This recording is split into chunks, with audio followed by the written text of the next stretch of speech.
Hi, I'm Emily Webb. I'm a Melbourne-based journalist, author and podcaster. I co-host the podcast Australian True Crime with Michelle Laurie, and we're one of the top podcasts in Australia. We have almost 1 million downloads per month, and we've been going for 5 years now.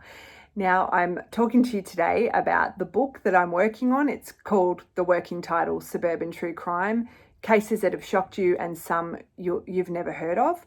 And it's a combination of my first book, Murder in Suburbia, and my third book, Suburban Nightmare, but with some updates and also some new chapters. Some of the chapters in this book are about the 1984 unsolved stabbing murder of a woman called Nanette Alice in her suburban home. And in the weeks leading up to Nanette's murder, she was actually subjected to some terrifying vandalism attacks, including having rocks thrown at her car and also her tyres slashed while the car was parked on her driveway.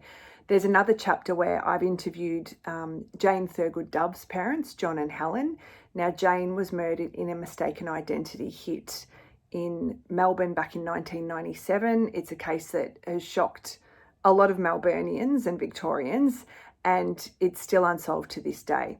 I've also written about a really, really disturbing case about a killer who not only killed in Melbourne, when he was released and moved to America, he killed again. Now, that's a case I didn't know of, and it's one of the cases that appeals to me in terms of the cases that you don't know about.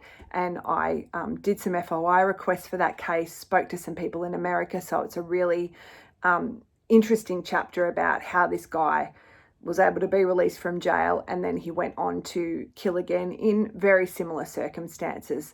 I'm really excited about republishing this book. For a number of years, especially since I've done the podcast, people keep asking about it and when I'll republish it. So I'm glad that it's finally going to get back out there.